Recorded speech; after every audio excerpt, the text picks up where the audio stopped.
Y43 अध्याय 381 ईथरियल jellyfish पर कदम बढ़ाना। जैसे ही लिन युआन ईथरियल जेलीफिश के साथ एक अनुबंध बनाने की तैयारी कर रहा था और उस बोतल को पकड़ रहा था जिसमें हल्के हरे रंग का स्पिरिट द्रव था, उसे अचानक अनुबंध बनाने में कठिनाई का एहसास हुआ। इस स्पिरिट द्रव में अत्यधिक संकेंद्रित स्पिरिट क्यूई थी। इसे स्थानिक ऊर्जा के साथ मिलाया गया था। एक हद तक यह पहले से ही कक्षा 5 के सृजन मास्टर्स का एकाधिकार कौशल था। केवल कक्षा 5 के सृजन मास्टर्स ही इस तरह की स्पिरिट क्यूई सांद्रता वाले स्पिरिट द्रव को बनाने में सक्षम थे। एक शिखर वर्ग 4 क्रिएशन मास्टर होलो क्रिस्टल शेलफिश के पाउडर का उपयोग स्पिरिट द्रव के साथ पूरी तरह से फ्यूज करने और होलो क्रिस्टल शेलफिश से स्थानिक ऊर्जा को मुक्त करने में सक्षम हो सकता है। हालांकि हल्के हरे रंग के स्पिरिट द्रव की इस बोतल में स्पिरिट क्यूई सांद्रता प्राप्त करना अभी भी संभव नहीं था। इसका यह भी मतलब था कि इस ईथरियल जेलीफिश को केवल कक्षा 5 क्रिएशन मास्टर की मदद से ही अनुबंधित किया जा सकता है। ईथरियल जेलीफिश के साथ अनुबंध बनाने के लिए व्यक्तिगत आवश्यकताएं बहुत ज्यादा नहीं थीं। हालांकि उप आवश्यकताएं बहुत ज्यादा कठिन थीं। सबसे पहले किसी को कक्षा 5 का सृजन मास्टर ढूंढना होगा और उस कक्षा 5 के सृजन मास्टर को मदद करने के लिए तैयार रहना होगा। यह ऐसा युग था जहां क्लास 4 क्रिएशन मास्टर भी मिलना बहुत कठिन था। यह कल्पना की जा सकती है कि यदि किसी गुट को यह रणनीतिक श्रेणी का खजाना ईथरियल जेलीफिश मिल भी जाए और वे इसका उपयोग अपने गुट का तेजी से विस्तार करने के लिए करना चाहें, तो वे केवल देख सकते थे और इसके साथ कोई अनुबंध करने के लिए कुछ नहीं कर सकते थे। यह सिर्फ मामला नहीं था। ईथरियल जेलीफिश में एक असाधारण विशेषता थी। इसके साथ सफलतापूर्वक अनुबंध बनाने के बाद विकास पथ एसिड कोरोजन क्वीन मधुमक्खी के समान था। एक बार जब ईथरियल जेलीफिश को अनुबंधित कर लिया गया, तो वह ठेकेदार की समझी गई विल पावर ऋण के साथ विलय करने में सक्षम नहीं होगी। यह केवल तब तक प्रतीक्षा कर सकता था जब तक कि इसका ग्रेट डायमंड एक्स लीजेंड पर न हो जाए। उसके बाद ही यह विल पावर ऋण को समझ सकता था और एक काल्पनिक नस्ल बन सकता था। दूसरे शब्दों में, यदि ईथरियल जेलीफिश एक काल्पनिक नस्ल बनना चाहती है, तो यह जंगली परी से किसी भी तरह से अलग नहीं होगी। वास्तव में इथेरियल जेलीफिश की परिस्थितियां लिन युआन के लिए नुकसानदेह नहीं थीं। यह वास्तव में एक बड़ा लाभ था, चूंकि लिन युआन ने अधिक परियों को अनुबंधित किया। यहां तक कि अपनी समझ की क्षमता के साथ वह अभी भी इच्छा शक्ति रूनों को परियों को अनुबंधित करने की गति से अधिक तेजी से समझने में सक्षम नहीं होगा। वर्तमान में जीनियस ब्लैकी स्पिरिट ड्राइंग इच्छथियोसोर और ब्लू फ्लैश पर्पल बटरफ्लाई को अभी तक उपयुक्त इच्छा शक्ति ऋण नहीं मिला था। यदि ईथरियल जेलीफिश को लिन युआन की समझी गई इच्छा शक्ति ऋण के साथ विलय करने की आवश्यकता नहीं होती, तो यह लिन युआन के इच्छा शक्ति ऋण को समझने के दबाव को बहुत कम कर देता। फेय और स्रोत प्रकार के जीवन रूपों के लिए स्वयं इच्छा शक्ति ऋण को समझना चुनौतीपूर्ण हो सकता है, लेकिन यदि फेय या स्रोत प्रकार के जीवन रूप की गुणवत्ता को पहले ही लीजेंड गुणवत्ता में उन्नत किया जा सके, तो इससे इच्छा शक्ति ऋण को समझने की संभावना बहुत अधिक बढ़ जाएगी। जहां तक ईथरियल जेलीफिश की बात है, लिन युआन अपनी क्षमता का उपयोग करके ईथरियल जेलीफिश को कांस्य ग्रेड में लीजेंड गुणवत्ता में अपग्रेड कर सकता है। इससे ईथरियल जेलीफिश के विल पावर रून को समझने की संभावना काफी बढ़ जाएगी। एक बार जब ईथरियल जेलीफिश का ग्रेड डायमंड एक्स तक बढ़ा दिया गया, तो सब कुछ स्वाभाविक रूप से हो जाएगा। ईथरियल जेलीफिश एक स्रोत प्रकार का जीवन रूप था जो स्थानिक स्थानांतरण का उपयोग कर सकता था। एक बार जब यह एक काल्पनिक नस्ल बन गया, तो इसे एक नया विशेष कौशल प्राप्त होगा जो स्थानिक स्थानांतरण क्षमता को बहुत बढ़ाएगा। हालांकि भले ही ईथरियल जेलीफिश एक काल्पनिक नस्ल न बने, फिर भी यह लंबी दूरी के स्थानिक हस्तांतरण का संचालन करने में सक्षम होगी यदि इसका ग्रेड काफी ऊंचा था। यह लिन युआन के लिए पहले से ही काफी उपयोगी होगा। लिन युआन ने कांच के गोले को पकड़ लिया जिसमें ईथरियल जेलीफिश थी और स्पिरिट लॉक स्थानिक क्षेत्र में प्रवेश किया। एक बार जब लिन युआन ने स्पिरिट लॉक स्थानिक क्षेत्र में प्रवेश किया तो उसने देखा कि यहाँ अंदर सब कुछ शांत था। चिमी फिनिक्स पर्चिंग चाइनीज पैरासोल वृक्ष पर सो रही थी। फिनिक्स पर्चिंग चाइनीज पैरासोल वृक्ष के भीतर बंद मध्यम श्रेणी की विचित्र लपटों के 130 बंडलों में से केवल एक तिहाई ही बचा था। लिन युआन ने चिमी के शरीर के अंदर की स्थिति को देखा।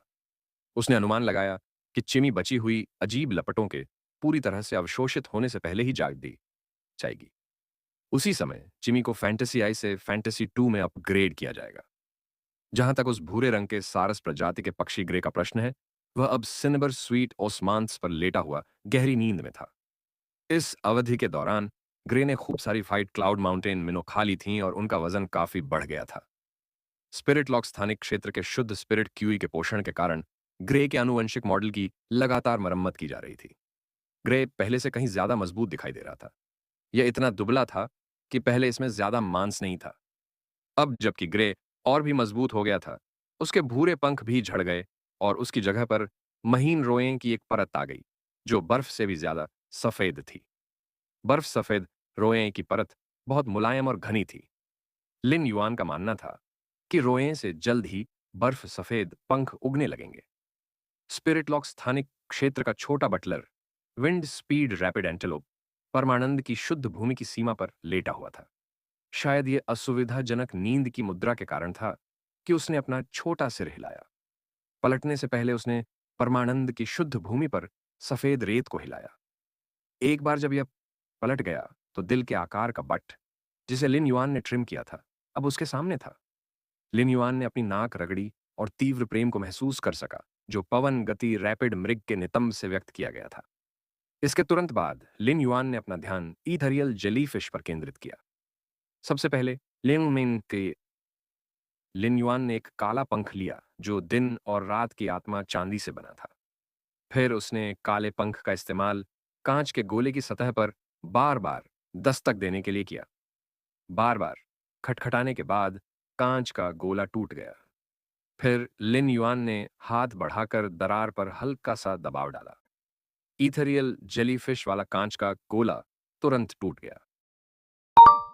उस क्षण लिन युआन को एहसास हुआ कि कांच के गोले के भीतर का पारदर्शी तरल पानी नहीं बल्कि वास्तव में ईथरियल जेलीफिश का शरीर था। जो चीज धड़क रही थी वह वास्तव में ईथरियल जेलीफिश का दिल था। लिस युआन ने जल्दी से हल्के हरे रंग का स्पिरिट द्रव, जिसमें केंद्रित स्पिरिट क्यूई और स्थानिक ऊर्जा थी, ईथरियल जेलीफिश पर डाला। एलिमेंटल शेलफिश प्रदान की गई आध्यात्मिक सामग्री के अनुसार अलग अलग तत्वों में बदल सकता है। उत्परिवर्तन को निर्देशित करने के लिए केवल एक चीज की आवश्यकता थी कि एलिमेंटल शेलफिश को उस विशिष्ट तत्व के आध्यात्मिक घटक के साथ अधिक संपर्क होना चाहिए। लेकिन ईथेरियल जेलीफिश के लिए आवश्यक स्थानिक ऊर्जा के लिए ताशते उसे आत्मा द्रव के भीतर पूरी तरह से विलीन होना पड़ा। स्थानिक ऊर्जा को शुद्ध आत्मा क्यूई के साथ दोष रहित रूप से संयोजित किया जाना था, जिससे एक समरूप आत्मा तरल पदार्थ का निर्माण हो सके। अगर यह सिर्फ शुद्ध आत्मा क्यूई की विशाल मात्रा होती तो लिन युआन ऐसा कर सकता था। हालांकि जब इसे असीम स्थानिक ऊर्जा के साथ मिलाने की बात आती तो यह कुछ ऐसा था जो लिन युआन कभी नहीं कर पाता।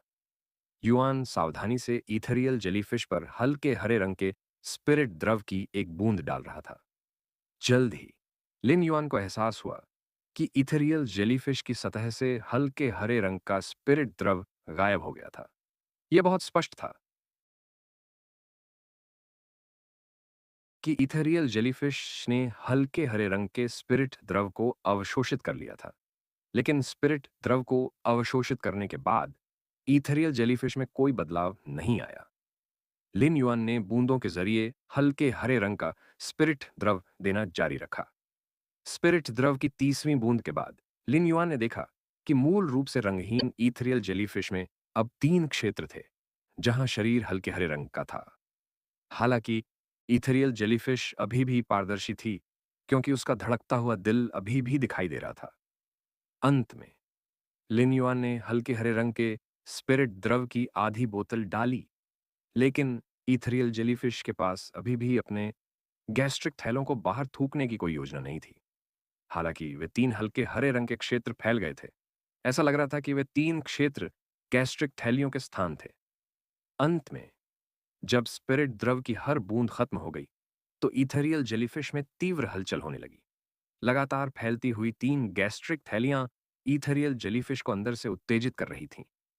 इथेरियल जेलीफिश अपने शरीर को हिलाने के लिए पूरी ताकत लगा रही थी और तीनों गैस्ट्रिक थैलियों को तेजी से बाहर थूकने की कोशिश कर रही थी। एक बार जब वे 3 हल्के हरे रंग के गैस्ट्रिक थैले बाहर निकल गए तो इथेरियल जेलीफिश कमजोर हो गई और हवा में सुस्त हो गई। वह हल्का सा दिखने वाला दिल भी बहुत धीमी गति से धर रहा था। इन परिस्थितियों में लिन युआन ने 3 गैस्ट्रिक थैलियों को अनदेखा कर दिया जो थूके गए थे। इसके बजाय उसने दिन और रात की आत्मा चांदी द्वारा बनाए गए काले पंख का उपयोग अपनी हथेली को बेरहमी से काटने के लिए किया। जिस क्षण लिन युआन की हथेली काले पंख से कटी, गर्म और ताजा खून इथेरियल जेलीफिश के शरीर पर टपकने लगा। इसके तुरंत बाद कमजोर इथेरियल जेलीफिश ने लिन युआन के ताजा खून को अवशोषित करना शुरू कर दिया। अपने गैस्ट्रिक थैलों के नुकसान के कारण जब इथेरियल जेलीफिश ने लिन युआन के रक्त को अवशोषित किया तो उसका पूरा शरीर लाल हो गया। वर्तमान में इथेरियल जेलीफिश का शरीर चमकीले लाल रंग का था। अब जाकर लिन युआन इथेरियल जेलीफिश का असली और संपूर्ण रूप देख पाया था। वर्तमान नॉर्मल आई नॉर्मल इथेरियल जेलीफिश समुद्र में मौजूद आम जेलीफिश से अलग नहीं दिखती थी। झिल्ली जैसा शरीर धीरे धीरे हिल रहा था जबकि नीचे 20 या 30 टेंटिकल लटके हुए थे। लिन युआन ने अपने हाथ से उन स्पर्शकों को धीरे से छुआ और महसूस किया कि वे बेहद मुलायम थे। मूल रूप से कमजोर इथेरियल जेलीफिश ने लिन युआन के रक्त को अवशोषित करने के बाद अपनी शक्ति वापस पा ली थी। झिल्ली जैसा शरीर अचानक भ्रम में बदल गया और फिर से वास्तविक हो गया। जैसे जैसे इथेरियल जेलीफिश हवा में तैर रही थी, ऐसा लग रहा था कि वह लगातार स्थानिक क्षेत्रों में घूम रही है। प्रत्येक स्थानांतरण के साथ यह स्थानिक ऊर्जा की छोटी छोटी लहरें पैदा कर रही थी। जैसे जैसे लिन युआन का ज्यादातर खून इथेरियल जेलीफिश द्वारा सोखा जा रहा था, उसे एहसास हुआ कि खून मुख्य रूप से इथेरियल जेलीफिश के दिल में इकट्ठा हुआ था। इथेरियल जेलीफिश का दिल सबसे गहरा और सबसे चमकीला लाल हिस्सा था। अब तक लिन युआन ने 5 मिनट तक अपना खून दे दिया था, लेकिन उसने देखा कि इथेरियल जेलीफिश इतना सारा खून सोखने के बाद भी पूरी तरह से संतुष्ट नहीं थी। वह अभी भी लिन युआन के खून को अतृप्त रूप से सोख रही थी। इथेरियल जेलीफिश में 3 गैस्ट्रिक थैलियों के स्थान पर अभी तक कोई नई गैस्ट्रिक थैली विकसित नहीं हुई थी। लिन युआन की हथेली से रक्त का प्रवाह धीमा होने लगा था। बहुत अधिक रक्त की हानि के कारण लिन युआन का हाथ सुन्न हो गया था। लिन युआन ने अपने दांत पीस लिए और काले पंख का इस्तेमाल करके अपनी दूसरी हथेली को काट दिया। इससे इथेरियल जेलीफिश में खून की एक और बड़ी धारा बहने लगी। जिस समय इथेरियल जेलीफिश के शरीर में नया रक्त प्रवाहित हुआ, लिन युआन ने देखा कि उसने अपने आध्यात्मिक स्थानिक क्षेत्र के अंदर इथेरियल जेलीफिश के साथ पहले से ही एक संबंध विकसित कर लिया था। इसी समय 3 नई गैस्ट्रिक थैलियां फिर से विकसित होने लगीं।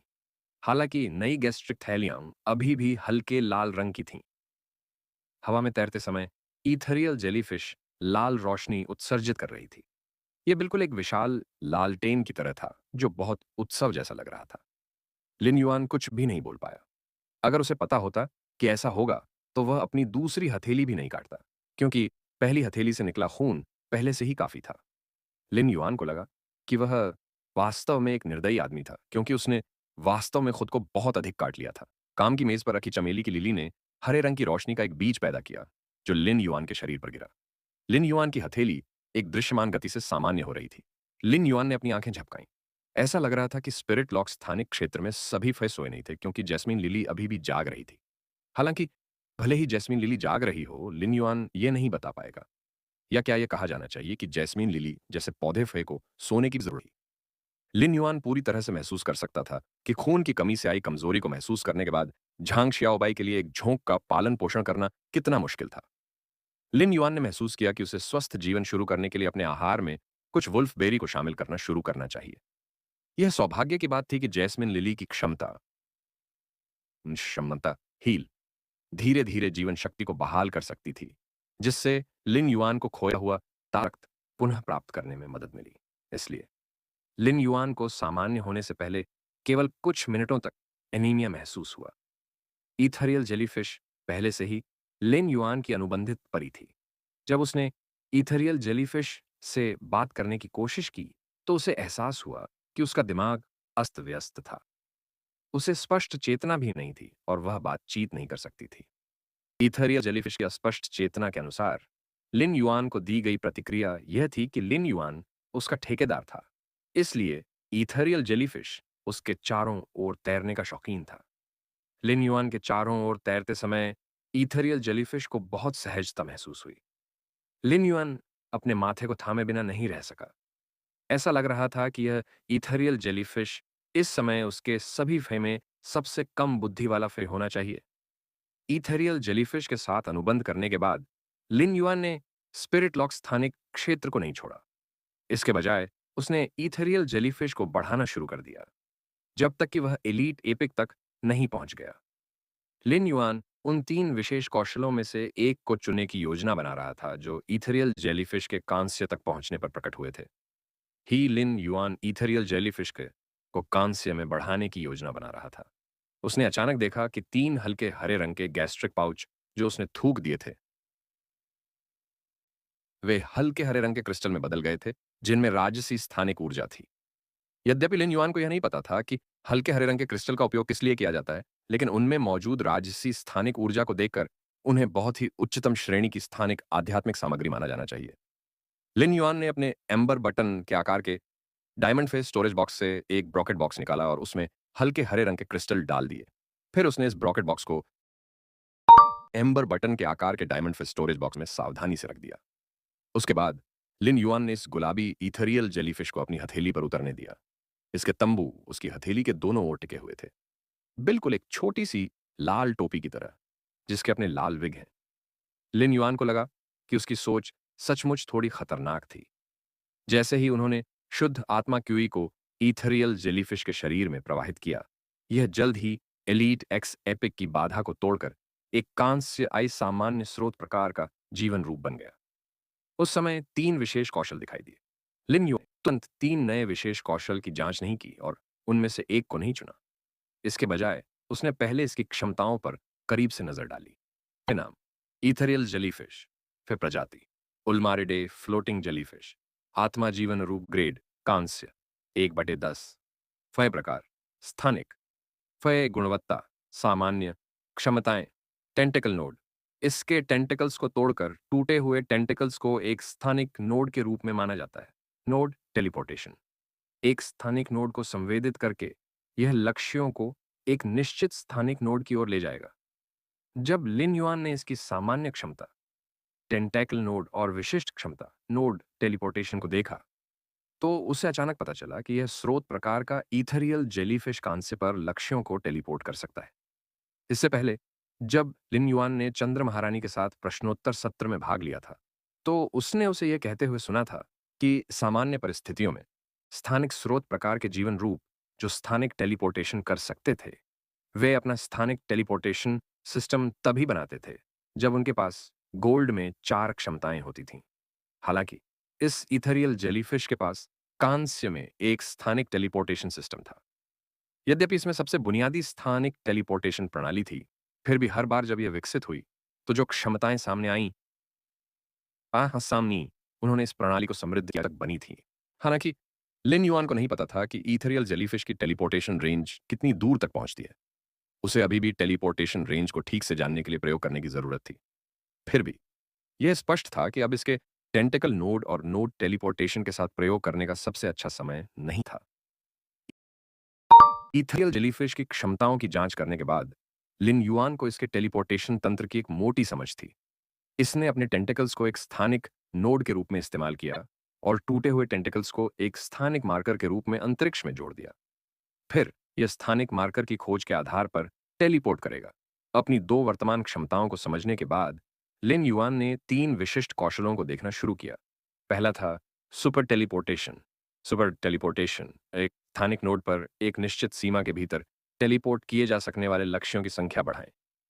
जब लिन युआन ने इस विशेष कौशल को देखा, तो उसकी आंखें चमक उठीं। ईथेरियल जेलीफिश के ठेकेदार के रूप में वह जानता था कि यह एक समय में केवल एक लक्ष्य को ही टेलीपोर्ट नहीं कर सकता है। जैसे जैसे इसका ग्रेड बढ़ता जाएगा, टेलीपोर्टेशन लक्ष्यों की संख्या भी लगातार बढ़ती जाएगी। हालांकि एक समय में इसके द्वारा टेलीपोर्ट किए जा सकने वाले लक्ष्यों की संख्या अभी भी सीमित थी।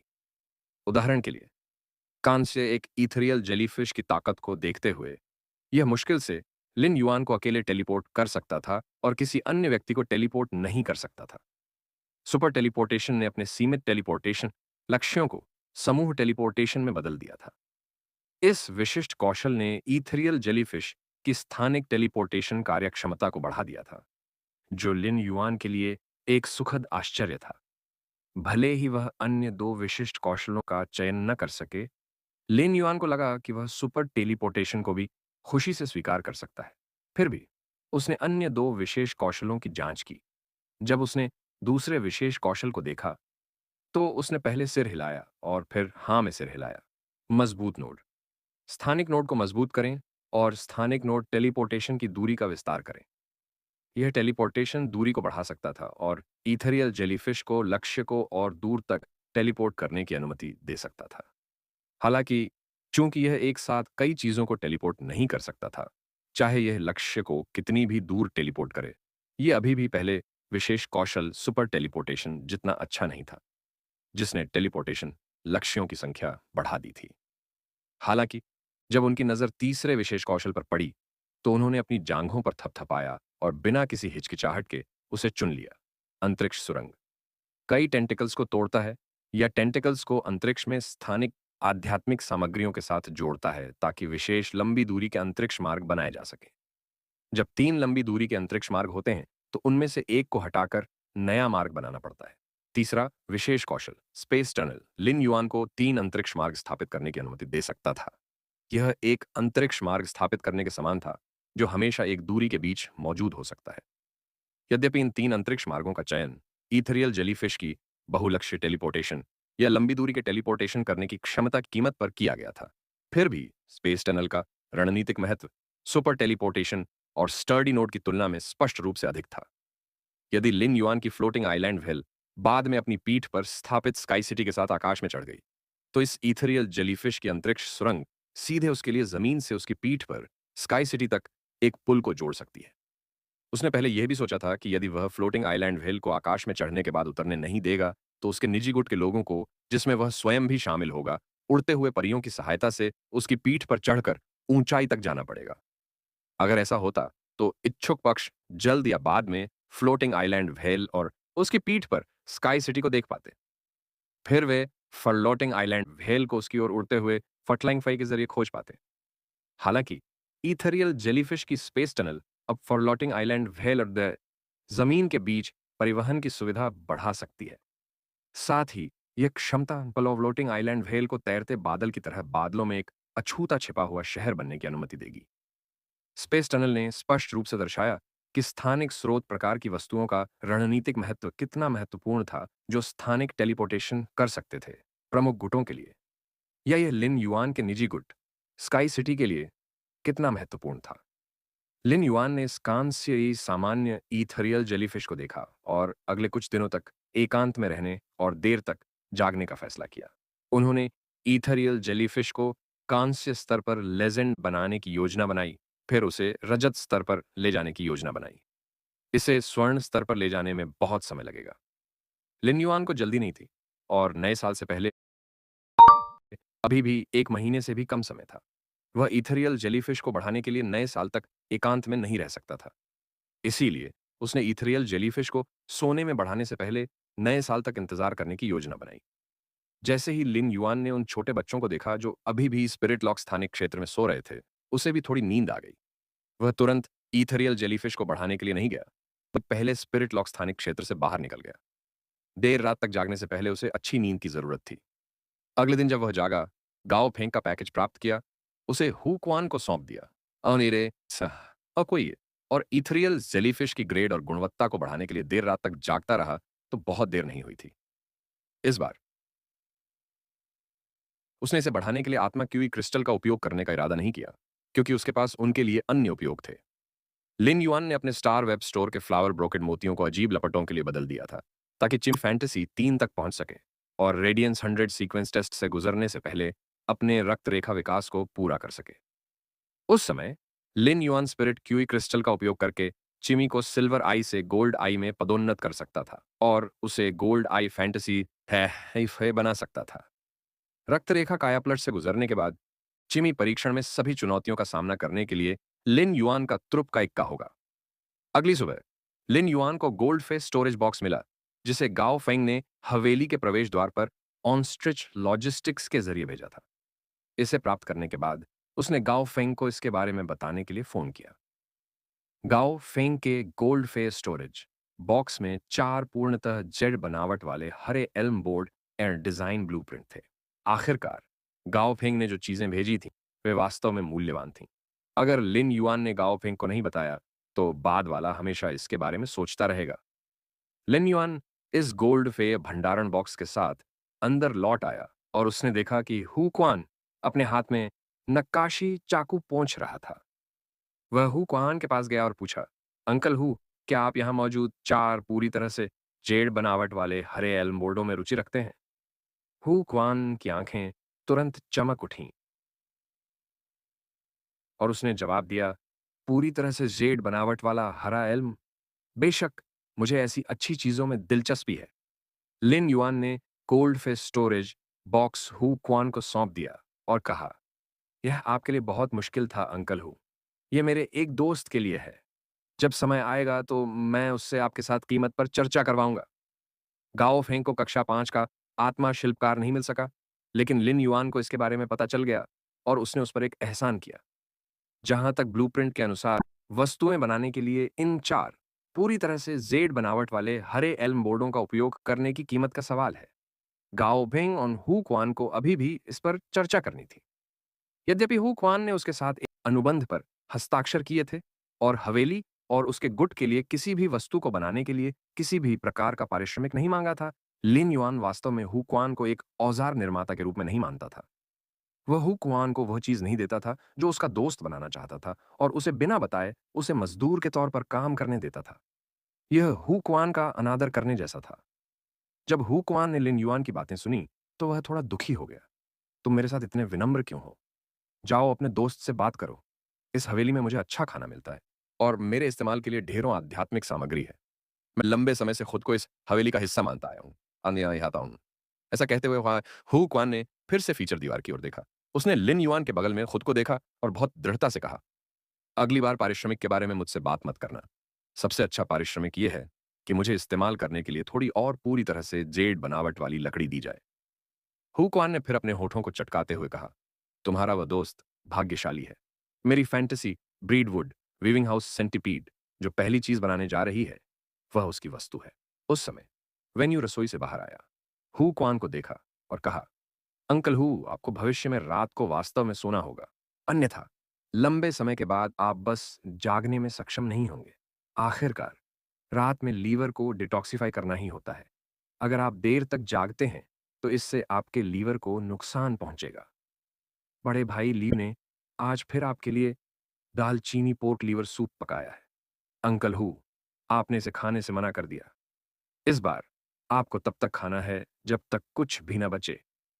जब हु क्वान ने वेन्यू के लहजे में कहा कि यह उसके अपने भले के लिए है, तो उसके मुंह के कोने पागलों की तरह फड़कने लगे। हु क्वान को अपने जीवन में सबसे ज्यादा नफरत जिगर के स्वाद से थी। हालात को और बदतर बनाने के लिए लियू जी उसके लिए दालचीनी पोर्क लीवर सूप पका रही थी, जिससे हु क्वान, एक बड़ा बूढ़ा आदमी जिसकी कभी देखभाल नहीं की गई थी, उसे लग रहा था कि उसके साथ एक गर्भवती महिला की तरह व्यवहार किया जा रहा है। हालांकि यह कहना होगा कि हुक्वान हवेली में रहने वाले लोगों के साथ घुल मिल गया और धीरे धीरे इस हवेली को एक घर की तरह मानने लगा जिसे उसे संरक्षित करना था। फिर भी यह दालचीनी पोर्क लीवर सूप उसके लिए वास्तव में बहुत कठिन था। हुक्वान जानता था कि यह उसके शरीर को डिटॉक्स करने में मदद करेगा, लेकिन वह इसे खा नहीं सकता था, भले ही वह अपनी नाक को चुटकी में दबा ले। उस समय उसने सोचा कि क्या उसे अपना काम का शेड्यूल बदलना चाहिए, अन्यथा कोई अमर प्राणी भी हर दिन इस दालचीनी पोर्क लिवर सूप को नहीं खा सकता। जब लिन युआन ने हु क्वान को अपने दांत पीसते हुए देखा तो वह अपनी हंसी रोक नहीं सका। शायद एकमात्र ऐसी चीज जो हु क्वान जैसे क्लास 5 स्पिरिट क्राफ्ट्समैन को हरा सकती थी और उसे देर तक वाई 43 अध्याय 381 ईथरियल जेलीफिश पर कदम बढ़ाना। जैसे ही लिन युआन ईथरियल, लेकिन वह इसे खा नहीं सकता था, भले ही वह अपनी नाक को चुटकी में दबा ले। उस समय उसने सोचा कि क्या उसे अपना काम का शेड्यूल बदलना चाहिए, अन्यथा कोई अमर प्राणी भी हर दिन इस दालचीनी पोर्क लिवर सूप को नहीं खा सकता। जब लिन युआन ने हु क्वान को अपने दांत पीसते हुए देखा, तो वह अपनी हंसी रोक नहीं सका। शायद एकमात्र ऐसी चीज जो हु क्वान जैसे क्लास 5 स्पिरिट क्राफ्ट्समैन को हरा सकती थी और उसे देर तक नहीं सोने दे सकती थी, वह थी दालचीनी पोर्क लिवर सूप। खाना खाते समय लिन युआन ने देखा कि एंडलेस समर, जिसकी हमेशा बोल्ड ड्रेसिंग स्टाइल होती थी, एक रात के बाद सामान्य हो गई थी। एंडलेस समर के बाल अपने मूल रंग में लौट आए थे और उसकी पोनीटेल थी। उसने एक बहुत ही साधारण गुलाबी और सफेद पोशाक पहन रखी थी। एंडलेस समर अपनी कलाई पर बॉडी वेपनाइजेशन ब्रेसलेट के साथ सुरुचिपूर्ण, सुंदर और महान लग रहा था, जो गुलाबी, बैंगनी, हाइड्रेंजिया और कुछ सरल भव्य स्पिरिट एक्सेसरीज से भरा था। यह अब लोगों को देहाती, गैर धारा, भारी धातु की भावना नहीं देता था। लिन युआन ने रक्तबीज की मां की ओर देखा। उसने उसकी ओर सिर हिलाया, यह व्यक्त करते हुए कि उसने अपना मिशन पूरा कर लिया है, और उसने उसे अंगूठा दिखाया। उसने कभी उम्मीद नहीं की थी कि वह अपना मिशन इतनी अच्छी तरह से पूरा करेगी। सवाल यह था कि उसने यह कैसे पूरा किया। इसका संबंध हाल ही में मोटे ओटाकुओं के बारे में घटित हुए क्रूर मामलों से हो सकता है। जब से दृश्य संस्कृति ने एंडलेस समर को प्रभावित किया था, तब से उसके बाल हमेशा ऐसे दिखते थे जैसे बिजली गिर गई हो। जब लिन युआन ने आखिरी बार एंडलेस समर से मुलाकात की थी, तो उसके बालों पर कम से कम 5 रंग थे। उसके कपड़े भी बहुत ज्यादा बढ़ा चढ़ाकर बनाए गए थे। सभी तरह के अजीब कपड़ों ने उसे पागल बना दिया था। एंडलेस समर ने पहले जो स्पिरिट एक्सेसरीज खरीदी थी, थीसिस समने ने ने वे में वे भी काम आई। उसने जो स्पिरिट एक्सेसरीज खरीदी थीं, वे लगभग खत्म हो चुकी थीं। चाहे वह कहीं भी जाए, स्पिरिट एक्सेसरीज की खटखटाहट की आवाजें सुनाई देती थीं। लिन युआन, वेन यू, लियू जी और हु क्वान सभी ने विनम्रतापूर्वक दृश्य संस्कृति के नुकसानों के बारे में बात करने की कोशिश की थी और उचित रूप से इसकी शैली को नरम रखने को कहा था। लेकिन Wen Yu, Liu Ji, Hu Quan और यहां तक कि लिन युआन को भी हैवी मेटल संस्कृति से परिचित कराया गया था। इसने लिन युआन को यह सोचने पर मजबूर कर दिया कि विभिन्न प्रकार की धातु की चेन के साथ 5 रंग पहनने से वह थोड़ा बेहतर दिख सकता है। अंत में तर्कसंगतता उस पर पनपी। लिन युआन को यह बात हैरान कर रही थी कि कैसे ब्लडबैथ की मां ने एंडलेस समर के स्वाद को पूरी तरह से बदल दिया था, जो कल एक रात के बाद बहुत ही अतिरंजित तरीके से कपड़े पहने हुए थी। इसने लिन युआन को काफी उत्सुक बना दिया। उस समय रक्तबीज की मां ने एंडलेस समर से कहा, सिस्टर समर, उन ओटाकूज को आपकी पिछली ड्रेसिंग शैली सबसे ज्यादा पसंद है। अगर आप अभी भी पहले की तरह ही कपड़े पहनते हैं और वे आपकी तस्वीर लेते हैं और उसे स्टार वेब के फोरम पर पोस्ट करते हैं, तो कोई नहीं बता सकता कि उनमें से कितने लोग आपकी तस्वीर को अपनी दीवारों पर लगाएंगे। सोचिए कि रात में वे आपकी तस्वीर के साथ क्या करेंगे। लिन युआन स्पष्ट रूप से अंतहीन गर्मी का सिहरन महसूस कर सकता था। तभी उसने देखा कि एंडलेस समर ने उसकी ओर देखा और पूछा, क्या सच में? लिन युआन एंडलेस समर को यह समझाना चाहता था कि ओटाकू विशाल और सौम्य जानवर हैं। मदर ऑफ ब्लडबैथ ने जो दावा किया, वह ओटाकू की कार्य प्रणाली नहीं थी। उन्हें पेपर कट पसंद थे, किसी बोल्ड स्टाइल वाले व्यक्ति की फोटो नहीं। कागज की बनी पत्नियों की तलाश में ओटाकुओं की नजाकत का स्तर रखेलों को चुनने में सम्राटों के स्तर तक पहुंच सकता है। हालांकि लिन युआन ने देखा कि रक्तबीज की मां ने उसकी ओर आंखें मूंद कर देखा। उसकी आंखों में अर्थ स्पष्ट था। वह उसे स्पष्ट रूप से बता रही थी कि उसने मिशन पूरा कर लिया है, और अगर वह फिर से गड़बड़ करने जा रहा है, तो उसे अपना रास्ता खुद ही खोजना होगा। वह इसके बारे में कुछ नहीं कर सकती थी। लिन युआन ने रक्तबीज की मां की आंखों से संदेश प्राप्त किया और सबसे पहले अंतहीन समर की सामान्य ड्रेसिंग शैली को देखा। फिर उसे अंतहीन समर की गैर मुख्य धारा की ड्रेसिंग शैली फिर से याद आई। उसने जल्दी से अपना गला साफ किया और कहा, अंतहीन ग्रीष्म, रक्तपात की मां सही कह रही है। कुछ दिनों में आपकी तस्वीर दीवार पर पीली हो जाएगी। ओटाकू वास्तव में डरावने हैं। ओटाकू को और अधिक डरावना बनाने के लिए उन्होंने कहा, क्या आप जानते हैं कि किस स्थान को मृत्यु शिविर के रूप में जाना जाता है? लिन युआन के शब्दों ने अंतहीन समर को स्तब्ध कर दिया। अंतहीन समर के अलावा यहां तक कि लियू जी, वैन यू और हु क्वान, जो सभी टेबल पर थे, लिन युआन के सवाल पर विचार करते हुए स्तब्ध रह गए। रक्तबीज की मां ने लिन युआन को ध्यान से देखा, जैसे कि वह वास्तव में उसे पहली बार जान रही हो। बहुत देर तक सोचने के बाद एंडलेस समर ने उत्तर दिया, क्या यह प्रसिद्ध पाप शोधन कुंड है? लिन युआन ने अपना सिर हिलाया और जवाब दिया, ओटाकू की बिस्तर की चादरें मृत्यु शिविर कही जा सकती हैं। एंडलेस समर थोड़ा हैरान था और उसे समझ नहीं आ रहा था कि लिन युआन का क्या मतलब है। हालांकि वेन्यू, लियूजी और हुक्वान समझ गए। फिर लिन युआन ने देखा कि एंडलेस समर उसके सवाल को समझ नहीं पा रहा था, इसलिए उसने पूछा, एंडलेस समर, क्या तुम जानते हो कि जीवन शिकारी किसे कहा जा सकता है? एंडलेस समर ने बहुत देर तक सोचा, लेकिन कोई जवाब नहीं मिल पाया। इसकी सुजरेन मिथ एनी अक्षय केवाय शक्ति को देखते हुए केवल क्रिएशन ब्रीड फे ही इसके जीवन को लूटने में सक्षम होना चाहिए। लिन युआन को लगा कि एंडलेस समर को वास्तव में इस तथ्य की भरपाई करनी चाहिए कि उसे ऐसी चीजों के बारे में पता भी नहीं था।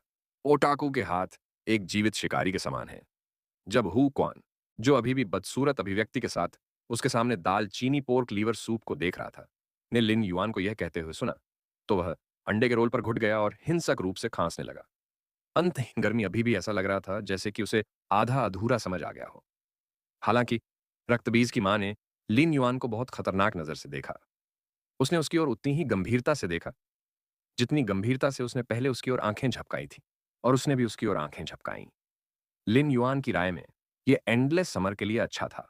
अन्यथा लिन युआन और टाकस जैसे सज्जन जानवरों का मजाक क्यों उड़ाता? रक्तपात की मां ने लिन युआन को देखा और अचानक कहा, तुम्हें क्या पता, जल्दी से उसे हथकड़ी लगाओ और ले जाओ। लिन युआन को थोड़ा दुख हुआ।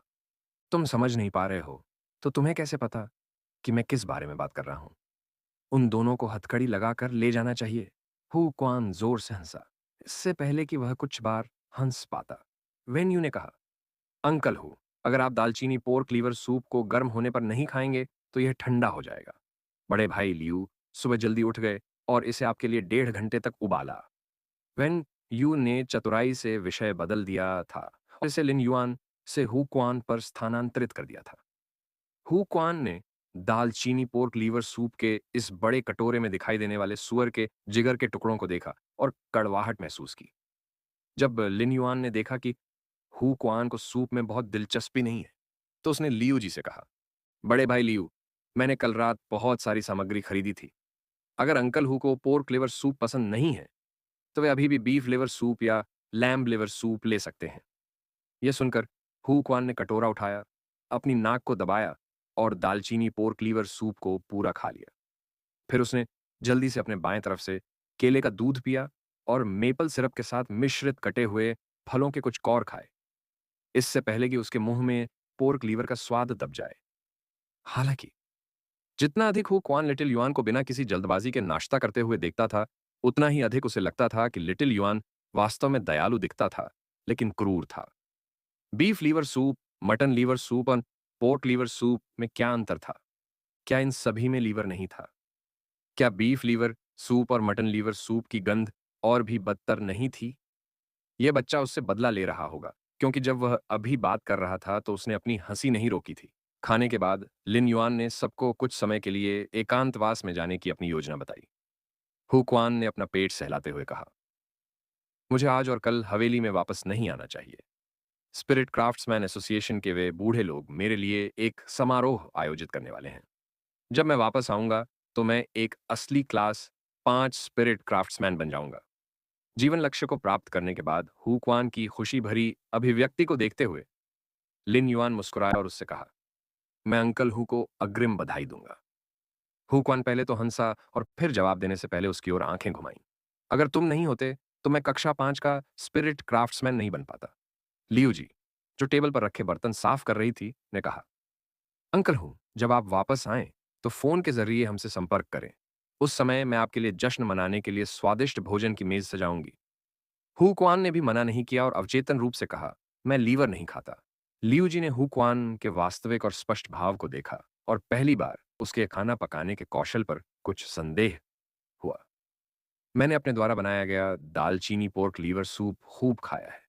इसका स्वाद बहुत अच्छा है। हु क्वान को यह खाना इतना नापसंद क्यों है? अगली बार जब मैं इसे बनाऊं, तो क्यों ना इसमें कुछ मछली का सिर और सिचुआन तिल मिला दूं ताकि यह दालचीनी और सिचुआन तिल के साथ मछली सिर पोर्क लिवर सूप बन जाए। यह उसके जिगर को पोषण देने के साथ साथ उसके दिमाग को भी पोषित कर सकता है।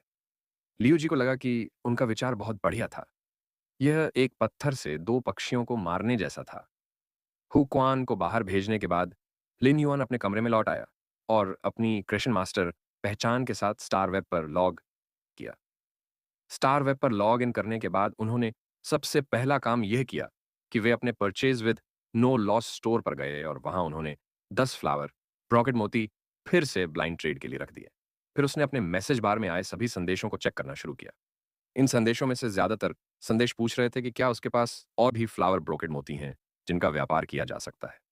हालांकि वे सभी व्यक्तियों के नाम पर थे, लेकिन इन लोगों के पीछे उनके अपने गुट होने चाहिए थे। अन्यथा भले ही खरीदार एक शीर्ष श्रेणी 4 क्रिएशन मास्टर था, वे इतने सारे फूल ब्रोकेड मोती खरीदने के बाद सभी का उपयोग नहीं कर सकते थे। लिन युआन ने सभी संदेश रख लिए क्योंकि वह कुछ समय बाद यह सौदा कर सकता था। बेशक कुछ संदेश लिन युआन से पूछ रहे थे कि क्या उसके पास कांस्य महाकाव्य फ्रें हैं। उसने उन सभी को हटा दिया। चूंकि उन्होंने स्टार वेब पर एक निजी गुट क्षेत्र की स्थापना की थी और इसके मुख्य संचालन पथ को कांस्य महाकाव्य फ्रे को विभिन्न इच्छा शक्ति ऋणों के लिए उपयुक्त बनाने के लिए निर्धारित किया था, जिन्हें आत्मा क्यूई पेशेवरों ने समझा था। इसलिए वह स्वाभाविक रूप से अपने खरीद के साथ कोई नुकसान नहीं, स्टोर को अपने निजी गुट के संचालन के साथ ओवरलैप नहीं होने देंगे। क्या वह स्वयं अपना प्रतिस्पर्धी नहीं बन जाएगा? हालांकि इसका मतलब यह नहीं था कि लिन युआन उच्च गुणवत्ता वाले कांस्य फे को अपने purchase with no loss store के बाहर प्रसारित करने की अनुमति नहीं देगा। फिर उन्होंने अपने स्टार वेब स्टोर पर इस अंधे व्यापार की खबर जारी की। यह वस्तुओं का व्यापार नहीं था, बल्कि लोगों का व्यापार था। लिन युआन ने लिखा, 3 इच्छा शक्ति ऋण और उससे अधिक के साथ राजा श्रेणी के विशेषज्ञों की भर्ती। मुझे वफादारी दो और मैं तुम्हें भविष्य दूंगा। लिन युआन ने ऐसा संदेश पोस्ट किया जिससे उसका उद्देश्य छिपा नहीं। उसने यह नहीं लिखा कि वह किस तरह का भविष्य दे सकता है, लेकिन उसका मानना था कि उसके छोटे से स्टोर ने अब तक जो ताकत दिखाई है, उसे देखते हुए स्थिर संसाधन प्राप्त करने के लिए गुट में शामिल होने का इरादा रखने वाले राजा श्रेणी के विशेषज्ञ उसके संपर्क में आने के लिए बाध्य हैं। हालांकि लिन युआन सामान्य राजा श्रेणी के विशेषज्ञों को स्वीकार नहीं करेगा।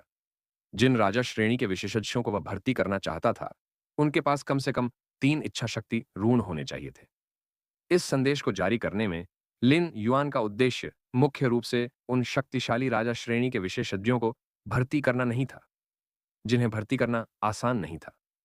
वे शक्तिशाली राजा श्रेणी के विशेष शीर्ष गुटों के प्रति निष्ठा रख सकते थे ताकि भारी मात्रा में संसाधन प्राप्त कर सकें।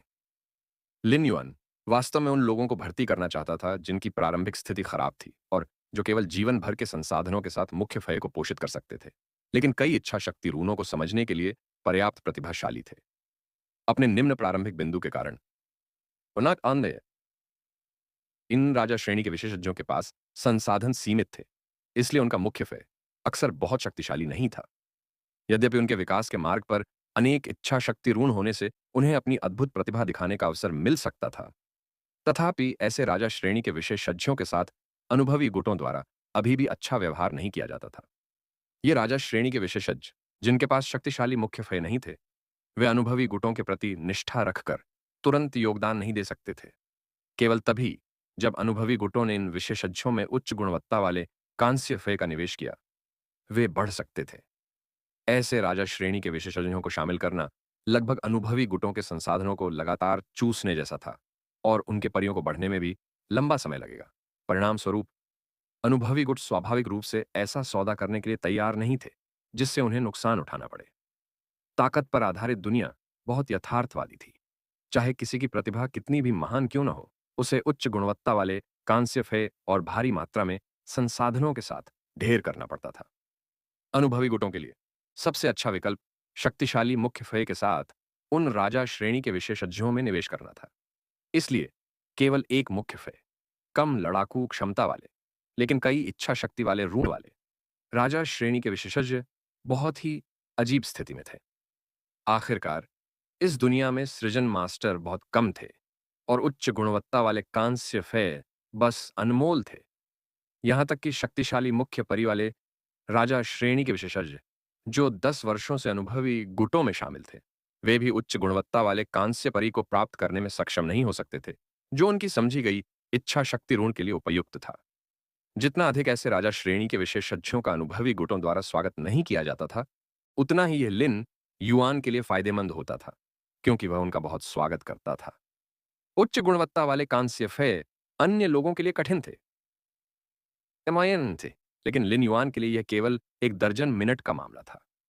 मूलतः यह कहा जा सकता है कि लिन युआन बिना पूंजी के अपनी पहुंच के भीतर की वस्तुओं के साथ एक सौदा करने जा रहा था, जिसके बदले में वह कमजोर मुख्य शक्ति वाले लेकिन कई इच्छा शक्ति वाले राजा श्रेणी के विशेषज्ञों की निष्ठा प्राप्त करने जा रहा था।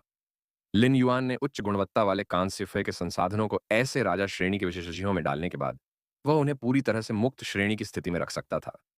इन राजा श्रेणी के विशेषज्ञों का मुख्य परी चाहे कितना भी कमजोर क्यों ना हो, उनके पास कुछ बचत थी और वे अपने नए परी के पोषण के लिए आवश्यक संसाधन उपलब्ध करा सकते थे। लिन युआन को बहुत अधिक सोचने की जरूरत नहीं थी और वह बहुत सारी परेशानियों से बच सकता था, जो कि केवल सफेद कपड़े पहने अनुयायियों को रखने की उसकी परियोजना थी। रजत क्षमता नोड सक्रियण। लिन युआन ने इन राजा श्रेणी के विशेषज्ञों को कमजोर मुख्य फय लेकिन कई इच्छा शक्ति वाले रूनों के साथ उच्च गुणवत्ता वाले कांस्य फय दिए। वे अल्प अवधि में उसके लिए कोई मजबूत और अनुकूल रिटर्न नहीं ला सकते थे, लेकिन 1 या 2 साल तक अपने दूसरे परियों को पालने के बाद वे शक्तिशाली मुख्य परियों वाले राजा श्रेणी के विशेषज्ञों से अलग नहीं होंगे। वे उनसे ज्यादा शक्तिशाली बन जाएंगे। लिन युआन को यकीन नहीं था कि इनमें से कितने राजा श्रेणी के विशेषज्ञ उसकी तलाश करेंगे। हालांकि ऐसा हर राजा श्रेणी का विशेषज्ञ मिट्टी में बीज बोने के बराबर होगा जो फल दे सकता है। जब तक यह बीज मिट्टी में अंकुरित हो सकता था, तब तक इसका एक भव्य फूल के रूप में खिलना तय था। लिन युआन को विश्वास नहीं था कि निम्न स्तर की शुरुआत, लेकिन महान प्रतिभा वाले राजा श्रेणी के विशेषज्ञ सामान्यता से समझौता करने को तैयार होंगे। उसके पास एक ऐसा प्रलोभन था जिसका कोई भी आत्मा क्यों पेशेवर शायद ही विरोध कर सके, और वह उन अनुभवी गुटों के विपरीत था जो केवल उच्च गुणवत्ता वाले कांस्यफय प्रदान करते थे। वह दोनों प्रदान कर सकता था। वह उच्च गुणवत्ता वाले कांस्यफय थे जिन्हें विल पावर रून के अनुसार अनुकूलित किया जा सकता था। इस प्रकार जाल खोला गया था, बस मछली के तैरने का इंतजार कर रहा था। जब यह खबर फैली कि लिन युआन के स्टोर ने ब्लाइंड ट्रेड के लिए फ्लावर ब्रोकेट पर्ल्स का एक और बैच रखा है, तो जिन लोगों ने इस पर ध्यान दिया वे बिना किसी नुकसान के फेस स्टोर पर पहुंचे। उसके तुरंत बाद वे भर्ती की खबर देखकर चौंक गए। इस एक सितारा स्टोर की भूख बहुत ज्यादा थी, या फिर उसके पास कितने संसाधन थे जिसके आधार पर वह कह सके कि मुझे वफादारी दो और मैं तुम्हें भविष्य दूंगा। लिन युआन ने स्टार वेब को लॉग ऑन ऑफ कर दिया और स्पिरिट लॉक स्थानिक क्षेत्र में वापस आ गया। कान से आए सामान्य इथेरियल जेलीफिश को बढ़ाने के लिए तैयार। जब वह इस बार स्पिरिट लॉक स्थानिक के क्षेत्र में दाखिल हुआ, तो उसने देखा कि grey wind speed rapid antelope के साथ लुका छिपी खेल रहा था। वे भाग रहे थे, एक दूसरे का पीछा कर रहे थे और छिप रहे थे, जिससे उस जगह पर बहुत मजा आ रहा था। जब लिन युअन इन दो छोटे बच्चों के करीब आया, तो उसने ईथेरियल जेलीफिश की गुणवत्ता और ग्रेड में सुधार करने पर ध्यान केंद्रित करना शुरू कर दिया। पिछले कुछ दिनों से लिन युआन हर दिन केवल 4 से 5 घंटे ही सोता था, जैसे अतीत में वह एकांतवास में गया था। ईथेरियल जेलीफिश को कांस्य आई सामान्य से कांस्य एक्स लीजन में बदलने में 5 दिन बिताने के बाद उसने देखा कि हालांकि इस हल्के लाल रंग की ईथेरियल जेलीफिश के रंग में अभी भी कोई बदलाव नहीं आया था और उसका खून सोखने के बाद भी उसका रंग वैसा ही था, लेकिन समय समय पर उसके दिल से एक टिमटिमाती गहरे लाल रंग की चमक निकलती थी। साथ ही उसका शरीर बहुत बड़ा हो गया था, जिस पर कई चमकीली चांदी की रेखाएं थीं। जब ईथेरियल जेलीफिश ने अपना शरीर सिकोड़ा, तो ऐसा लगा जैसे वह कई स्थानों पर आगे पीछे घूमी हो। मंद और टिमटिमाती रोशनी के बीच वह करीब थी, लेकिन ऐसा लग रहा था जैसे बाधाओं की परतें थीं जिन्हें लोग छू नहीं सकते थे। हालांकि जब लिन युआन ने ईथेरियल जेलीफिश को छूने के लिए हाथ बढ़ाया, तो उसने अपने शरीर को अंतरिक्ष की परतों से एक ठोस रूप में बदल दिया, जिससे वह उसे छू सका। उस दौरान उसने पाया कि वह हमेशा उसके सिर की ओर दौड़ना पसंद करता था। उसके सिर पर यह बहुत गर्म, साथ ही ठंडा और आरामदायक महसूस होता था। ईथेरियल जेलीफिश के उत्सवी रंग के कारण लिन युआन को एक छोटी सी लाल टोपी और लाल विग पहनने का मन हुआ। उसके हिंसक विरोध और स्पष्ट विरोध के बाद ही इथेरियल जेलीफिश उसके सिर से उतरी। इसके बजाय जब उसके पास करने के लिए कुछ नहीं था, तो वह लिन युआन की गर्दन पर आलसी ढंग से लेटने लगी। हर बार जब इथेरियल जेलीफिश लिन युआन की गर्दन पर उतरती, तो ऐसा लगता था जैसे उसने लाल दुपट्टा पहना हुआ हो। लेकिन उसकी राय में उसके सिर पर रहने की बजाय उसकी गर्दन पर रहना बेहतर था। जैसे ही लिन युआन ने इथेरियल जेलीफिश में आत्मा क्यूई को प्रवाहित करना जारी रखा, यह कांस्य एक्स की सीमा को तोड़ दिया और एक रजत आई लीजेंड स्रोत प्रकार जीवन रूप बन गया। जब इथेरियल जेलीफिश सिल्वर तक पहुंची, तो उसके लगभग 30 छोटे स्पर्शकों के बीच 3 लंबे सर्पिल आकार के स्पर्शक विकसित हो गए। ये 3 लंबे सर्पिल आकार के तंबू बहुत मोटे थे, जो इसके छोटे तंबू की लंबाई से लगभग दोगुने थे। वे इथेरियल जेलीफिश के शरीर के केंद्र में उगते थे और बगल में छोटे तंबू के घेरे से घिरे होते थे। इससे इथेरियल जेलीफिश अपने सामान्य जेलीफिश लुक से कहीं ज्यादा शानदार दिखती थी। फिर लिन युआन ने इथेरियल जेलीफिश के सच्चे डेटा की जांच शुरू कर दी। फे नाम इथेरियल जेलीफिश, फे प्रजाति उलमारिडे फ्लोटिंग जेलीफिश, फे ग्रेड रजत 1/10, फे प्रकार स्थानिक, फा क्वालिटी किंवदंती क्षमताएं टेंटिकल नोड, इसके टेंटिकल्स को तोड़कर टूटे हुए टेंटिकल्स को एक स्थानिक नोड के रूप में माना जाता है। नोड टेलीपोर्टेशन, एक स्थानिक नोड को संवेदित करके यह लक्ष्यों को एक निश्चित स्थानिक नोड की ओर ले जाएगा। नोड सक्रियण, टेंटेकल नोड द्वारा चिह्नित स्थानिक टेलीपोर्टेशन सक्रिय हो जाएगा और सक्रिय नोड का लक्ष्य अन्य टेंटेकल नोड्स या खुद की ओर टेलीपोर्ट हो जाएगा। टेलीपोर्टेशन के बाद टेंटेकल नोड अमान्य हो जाएगा। विशिष्ट कौशल, अंतरिक्ष सुरंग, कई टेंटिकल्स को तोड़ता है या टेंटिकल्स को अंतरिक्ष में स्थानिक आध्यात्मिक सामग्रियों के साथ जोड़ता है, ताकि विशेष लंबी दूरी के अंतरिक्ष मार्ग बनाए जा सकें। जब 3 लंबी दूरी के अंतरिक्ष मार्ग होते हैं, तो नया मार्ग बनाने से पहले उनमें से एक को हटाना पड़ता है। लिन युआन ने देखा कि इथेरियल जेलीफिश के सिल्वर तक पहुंचने के बाद इसकी नई क्षमता को नोड एक्टिवेशन कहा जाता है। यह क्षमता इथेरियल जेलीफिश का अपने टेलीपोर्टेशन सिस्टम को सही करने की दिशा में पहला कदम था, जो अभी आकार ले रहा था। यह स्पष्ट रूप से लिन युआन को एक बड़ा आश्चर्य लेकर आया। नोड एक्टिवेशन ने इथेरियल जेलीफिश के मूल टेलीपोर्टेशन सिस्टम की कार्यक्षमता को बढ़ाया। यह कहा जा सकता है कि इथेरियल जेलीफिश के ठेकेदार लिन युआन इसके टेलीपोर्टेशन प्रभावों का आनंद लेने वाले एकमात्र व्यक्ति नहीं होंगे। इसके टेंटिकल्स को पकड़ने वाले अन्य लोग भी विभिन्न स्थानिक नोड्स पर टेलीपोर्ट कर सकते हैं। यद्यपि टेलीपोर्टेशन माध्यम के रूप में कार्य करने वाले टेंटिकल्स टेलीपोर्टेशन के बाद गायब हो जाते थे, लेकिन इससे इथेरियल जेलीफिश की टेलीपोर्टेशन प्रणाली अधिक लचीली हो जाती थी। लिन युआन की राय में यह सिल्वर क्षमता उसके निजी गुट की स्थापना में तनाव की कुछ हद तक भरपाई करने के समान थी, जहां स्पेस टनल केवल 3 मार्ग स्थापित कर सकता था और इसके विभिन्न स्थानिक नोड्स को एक दूसरे के साथ पूरी तरह से जुड़ने की अनिवार्य अनुमति दे सकता था।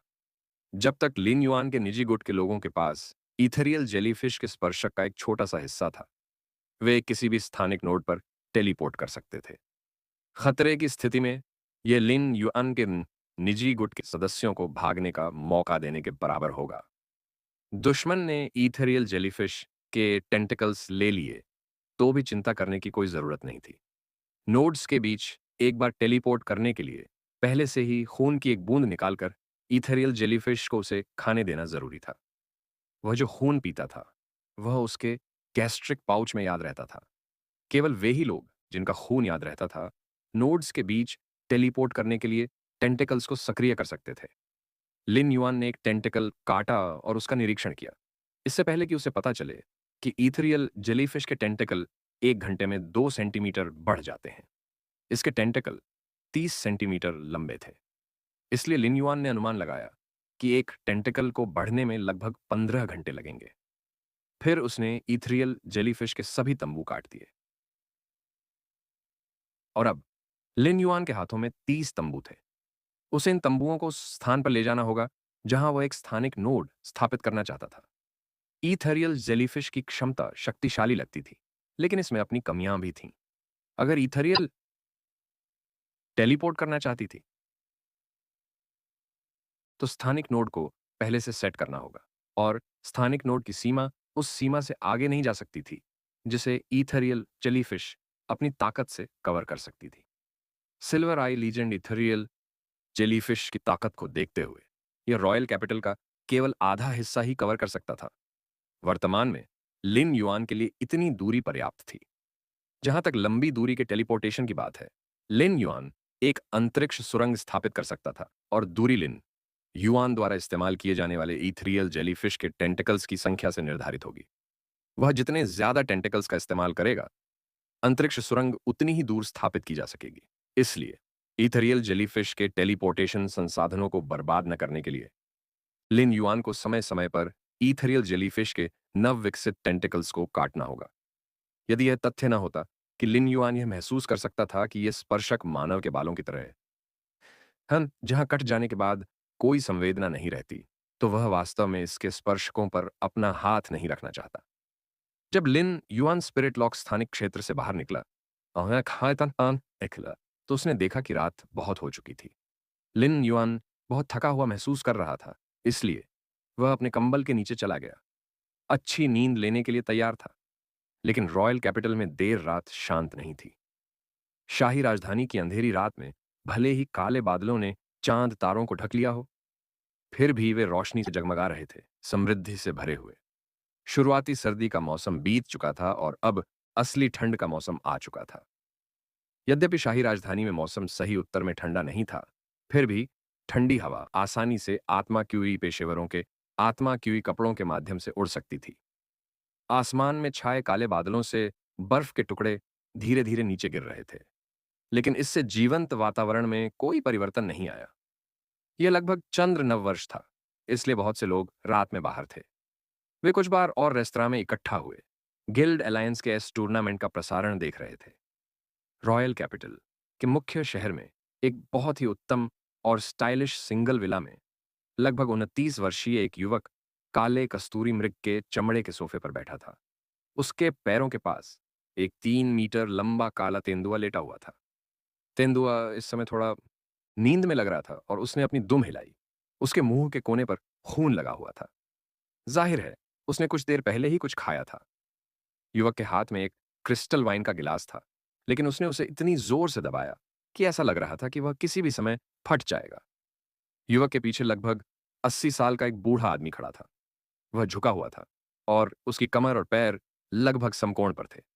बूढ़े आदमी के पास एक छड़ी थी, जो इस तरह कांप रही थी मानो हवा का झोंका उसे उड़ा देगा। उस समय इस युवक की आंखें उदास थीं।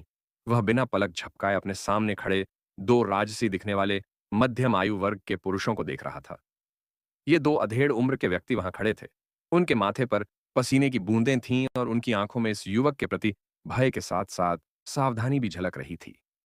युवक ने ठंडे स्वर में कहा, बताओ, तुम दोनों, कितना समय हो गया listening heron chamber of commerce को हटाया नहीं गया है? हम उनमें से एक, जो थोड़े युवा और मध्यम आयु वर्ग का था, ने जल्दी से उत्तर दिया, युवा master Zheng, listening heron chamber of commerce हमारा दबाव नहीं झेल सका और इंडिगो एज्योर सिटी से रॉयल कैपिटल में स्थानांतरित हो गया है। यह इंडिगो एज्योर सिटी में अपनी सभी संपत्तियों को वापस ले लेगा और त्याग देगा। इसने पहले ही अपनी नींव खो दी है। उदास युवक का स्वर अचानक बदल गया। तो आप लोगों के अनुसार आप अभी भी इसका श्रेय लेंगे, है ना? यह शब्द सुनकर उस अधेड़ उम्र के व्यक्ति के चेहरे पर स्पष्ट रूप से राहत दिख रही थी। उसने अपने बगल में खड़े बड़े साथी को नहीं देखा, जिसकी अभिव्यक्ति अचानक असहज हो गई थी। उसने कहा, युवा मास्टर झेंग, हम इसका श्रेय लेने की हिम्मत नहीं करते। हालांकि listening heron chamber of commerce के ऑनलाइन संसाधन बहुत जटिल हैं। हमें उन्हें लक्षित करने के लिए अभी भी कुछ समय चाहिए। उदास युवक गुस्से में था और हंसने से पहले उसने कस्तूरी मृग के चमड़े से बने सोफे के आर्मरेस्ट पर जोरदार प्रहार किया, जिससे जोरदार धमाका हुआ। अभी अभी बोलने वाला थोड़ा युवा मध्यम आयु वाला व्यक्ति इतना डर गया कि घुटनों के बल गिर पड़ा। उदास युवक चिल्लाया, क्या तुम सुअर हो? चैम्बर ऑफ कॉमर्स के ऑनलाइन संसाधन स्टार वेब पर विभिन्न दुकानों को लक्षित करते हैं। कौन जानता है कि स्टार वेब पर listening heron chamber of commerce ने सामान खरीदने के लिए कितने स्टोरों के साथ अनुबंध किया है? केवल एक सुअर ही listening heron chamber of commerce के ऑनलाइन संसाधनों को निशाना बनाने के बारे में सोच सकता है। जमीन पर घुटनों के बल बैठा अधेड़ व्यक्ति वास्तव में नहीं जानता था कि क्या कहे। इसलिए काफी देर बाद उसने अचानक कहा, मैं एक सुअर हूं। उदास युवक की सांस रुक गई और वह इतना क्रोधित हो गया कि उसने अपने हाथ में शराब का गिलास कुचल दिया। उसने गिलास का निचला हिस्सा जमीन पर घुटनों के बल बैठे अधेड़ व्यक्ति के माथे पर फेंक दिया, जिससे खून का धब्बा बन गया। फिर उसने एक दूसरे अधेड़ उम्र के आदमी की तरफ देखा और ठंडे लहजे में कहा, मेरे झेंग परिवार ने तुम भाइयों का साथ दिया। क्या तुम दोनों ऐसे ही काम करते हो? पहले जब आपने अपने पिता द्वारा नियंत्रित iron wall chamber of commerce पर कदम उठाया था, तब आप इतने नरम दिल नहीं थे जितने अब हैं। हे, सत्ता हथियाने में अव्वल, क्या गंदगी खाने से ज्यादा कुछ करवाना ज्यादा मुश्किल है? अधेड़ उम्र का वह व्यक्ति तुरंत जमीन पर घुटनों के बल बैठ गया और डरते हुए बोला, हम भाई आज जहां हैं वह आपके इतने सालों के समर्थन की बदौलत है। आप जो भी कहेंगे हम वही करेंगे। उदास युवक ने अपने पास सोए हुए काले तेंदुए को लात मारी। लात लगने से वह दहाड़ उठा और अपने तीखे दांत दिखाने लगा। जब काले तेंदुआ ने देखा कि उदास युवक ने उसे लात मारी है, तो वह बिना कोई आवाज किए जमीन पर लेटा रहा। उदास युवक ने अपने सामने घुटनों के बल बैठे दो अधेड़ उम्र के लोगों को देखा और कहा, तुम सब इस बेवकूफ तेंदुए से भी कमतर हो। क्या तुम्हारे पास कोई दांत नहीं है? मुझे लगा कि जब आपने अपने पिता के iron wall chamber on off commerce पर कब्जा किया था, तब आप सभी जानते होंगे कि जो लोग तीखे दांतों से काटे जाते हैं वे कभी भी फिर से रास्ते में नहीं आ पाते हैं। काल्पनिक द्वितीय। जब दो अधेड़ उम्र के लोगों ने उदास युवक की बातें सुनी, तो उन्होंने एक दूसरे ओर देखा। दोनों व्यक्तियों में से छोटे ने सावधानी पूर्वक पूछा, युवा मास्टर झेंग, मैंने सुना है कि listening heron chamber on off commerce को एक समर्थक मिल गया है और व्यापारी संघ अब सिर्फ एक खाली खोल है। इसके बारे में? उदास युवक की आंखें खतरनाक हो गईं। उसने घुटनों के बल बैठे दो अधेड़ लोगों को देखा और चिल्लाया, क्योंकि listening heron chamber of commerce पहले ही इंडिगो एज्योर सिटी से रॉयल कैपिटल में स्थानांतरित हो चुका है। इसका मतलब है कि उन्होंने ऐसा आपकी आंखों के सामने किया है। मुझे यह मत बताइए कि आप listening heron chamber of commerce को भी नहीं संभाल सकते, जिसने पहले ही अपने डाउनलाइन संसाधनों को छोड़ दिया है और अब वह सिर्फ आपकी निगरानी में है। जहां तक बाकी मामलों का सवाल है, मैं उन्हें संभाल लूंगा। उदास युवक का आदेश पाकर वे भयभीत होकर तुरंत कमरे से बाहर चले गए। तभी उदास युवक के पीछे खड़े झुके हुए बुजुर्ग ने अचानक कहा, युवा master, listening heron chamber of commerce के वर्तमान नेता लिसनिंग है। मैंने सुना है कि वे काफी योग्य हैं। उदास युवक खड़ा हो गया और कंधे उचका दिए। उसने कहा जैसे उसे कोई परवाह ही ना हो, बड़े new listening heron chamber of commerce तो बस एक चींटी है। तो क्या हुआ अगर लिसनिंग एक योग्य व्यक्ति है? अगर उसके पास शतरंज के मोहरे ही नहीं है, सरल अखम नहीं है, तो वह शतरंज कैसे खेल सकता है? उदास युवक के स्वर से पता चलता था कि उसने अपनी आंखों में भी सुनना नहीं डाला था। कुबड़ा बुजुर्ग पहले तो कुछ कहना चाहता था, लेकिन उदास युवक की प्रतिक्रिया सुनने के बाद उसने पूछा, युवा मास्टर, क्या आप चाहते हैं कि मैं listening heron chamber on off commerce का समर्थन करने वाले गुट के बारे में पता लगाऊं? उदास युवक ने उनसे हाथ मिलाया और कहा, listening heron chamber on off commerce की वर्तमान स्थिति को देखते हुए क्या आपको लगता है कि कोई अनुभवी गुट इस पर नियंत्रण करने की कोशिश करेगा? इसके अलावा मैं वास्तव में तटीय समुद्र चाहता हूं, जिसे इंडिगो एज्योर सिटी में listening heron chamber on off commerce नियंत्रित करता है। मेरा झेंग परिवार इंडिगो एज्योर सिटी के तटीय समुद्र में संसाधनों की खुदाई करना चाहता है। इसलिए listening heron chamber of commerce का तटीय समुद्र मेरे झेंग परिवार का है। यदि कोई गुट सचमुच हमें बाधित कर रहा है। इतना बोलने के बाद उदास युवक ने अपना सिर नीचे कर लिया और फिर कुछ नहीं बोला। झुके हुए एल्डर न्यू एक क्षण के लिए चुप रहे और फिर पूछा, युवा मास्टर, क्या करने की योजना बना रहे हैं? उदास युवक ने फर्श पर पड़े कुचले हुए वाइन ग्लास को देखा और कहा, listening heron chamber on off commerce के बारे में सुनने वाले के समर्थक को शायद कोई परवाह न हो। हालांकि अगर यह समर्थक वास्तव में झेंग परिवार के हितों में हस्तक्षेप करता है, तो समर्थक को अभी जमीन पर पड़ा वाइन ग्लास ही रहने दो। झुके हुए एल्डर न्यू ने जवाब दिया, मैं समझ गया युवा मास्टर, मुझे इस मामले को संभालने दीजिए। इससे पहले कि वह अपनी पूरी ताकत लगाकर काले तेंदुए को जमीन पर पटक देता, उदास युवक ने सिर हिला दिया। काला तेंदुआ पहले भी लात मारकर जगाए जाने के बाद आराम करने के लिए अपनी आंखें बंद नहीं करता था। जब उदास युवक ने उसे लात मारी, तो काला तेंदुआ स्पष्ट रूप से भयभीत हो गया और उसने बचने की हिम्मत भी नहीं की। उसने लात सहन की। उदास युवक काले तेंदुए की पीठ पर बैठ गया और बोला, मैं चाहता हूं कि आयामी दरारों की सक्रिय अवधि से पहले सब कुछ खत्म हो जाए।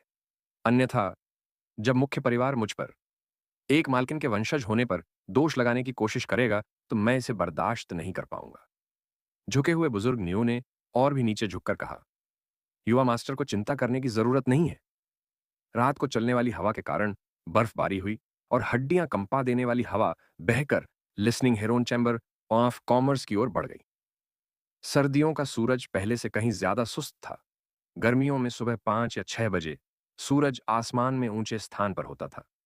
7 बज चुके थे, लेकिन आसमान में हल्की रोशनी ही थी। लिन युआन पिछले कुछ दिनों से ईथरियल जेलीफिश को बढ़ाने के लिए बिना आराम किए कड़ी मेहनत कर रहा था। आमतौर पर कई दिनों तक मेहनत करने के बाद लिन युआन दोपहर तक सोता था, ताकि पिछले कुछ दिनों में खोई हुई अपनी सारी ऊर्जा को फिर से भर सके। हालांकि अब भी सुबह के 7 ही बजे थे और जैसे ही आसमान में रोशनी हुई, लिन युआन जाग गया। लिन युआन महसूस कर सकता था कि चिमी, जो Phoenix perching Chinese parasol tree के घोंसले में सो रही थी, पहले ही जाग चुकी थी। लिन युआन ने तुरंत स्पिरिट लॉक स्थानिक क्षेत्र से चिमी को बुलाया। जैसे ही चिमी को बुलाया गया, उसने तुरंत कुछ स्पष्ट चहचहाहटें निकाली। जब लिन युआन ने चिमी की स्पष्ट चहचहाट सुनी, तो उसे लगा कि यह नरम जेड की टक्कर की तरह है, जो न केवल कानों को सुखद लग रही थी, बल्कि चहचहाट ऐसा महसूस हो रहा था कि वे आत्मा की गहराई में प्रवेश कर सकती हैं। आवाज अब आत्मा की आवाज में बदल गई थी। लिन युआन अवाक रह गया। अगर चिमी अपनी वर्तमान आवाज में गाए, तो क्या यह अनूठा नहीं होगा? चहचहाने के बाद चिमी तुरंत लिन युआन के कान के पास प्यार से उतरा और अपनी छोंच से लिन युआन के बालों को छोंच मारने लगा, जिससे उसके सुबह के बालों को व्यवस्थित करने में मदद मिली। इसके तुरंत बाद चिमी जीनियस के सिर पर कूद पड़ा और अपने छोटे पंजे का उपयोग करके उसके सिर के चारों ओर उछलने लगा। कुछ ही देर बाद जीनियस अपने सपनों से जाग गया। जीनियस ने एक सुस्त म्याऊ की आवाज निकाली। हालांकि जब जीनियस ने देखा कि यह चिमी है, तो वह तुरंत ऊर्जावान हो गया। जीनियस ने अपनी दो रोएंदार पूंछ उठाई और एक छोटी सी कुर्सी बनाई। चिमी ने अपने पंख फड़फड़ाए और छोटी सी कुर्सी पर उतरने के लिए उड़ गया। इसके बाद जीनियस ने अपनी दुम हिलाई, जिससे उसे ऐसा लगा जैसे चिमी झूले पर बैठा है। चिमी ने एक खुश मिजाज और बेफिक्र भाव दिखाया। लिन युआन ने जीनियस के गाल को रगड़ते हुए कहा, जीनियस, आप चिमी को बहुत ज्यादा लाड प्यार कर रहे हैं। जब चिमी ने लिन युआन की टिप्पणी सुनी, तो बोलने से पहले उसने अपना विरोध व्यक्त करने के लिए 2 बार चहक कर कहा, जीनियस और युआन दोनों मुझे लाड प्यार करते हैं। जब लिन युआन ने चिमी को बात करते हुए सुना, तो उसे सुखद आश्चर्य हुआ। उसने कभी उम्मीद नहीं की थी कि फैंटेसी आइटम तक पहुंचने के बाद चिमी बोलना सीख जाएगी। दरअसल यह स्वाभाविक होना चाहिए। सामान्य दिनों में चिमी पहले से ही समझ सकता था कि लिन युआन क्या कह रहा था। अतीत में जब चिमी ने गाना सीखा था, तो यह तोते की बोली जैसा कुछ था। फिर भी इसने चिमी की बोली में नींव बनाने में मदद की थी। चिमी शायद बोलने में बहुत कुशल ना हो, फिर भी अभ्यास की एक अवधि के बाद जब चिमी की गुणवत्ता फैंटेसी 3 तक पहुंच गई, या यह रक्तरेखा विकास से गुजरी, तो चिमी शायद सामान्य व्यक्ति की तरह बातचीत करने में सक्षम हो जाएगा। लिन युआन ने अपनी उंगली बढ़ाई और कहा, चिमी आओ और मुझे गुणवत्ता उन्नयन के बाद अपने परिवर्तन दिखाओ।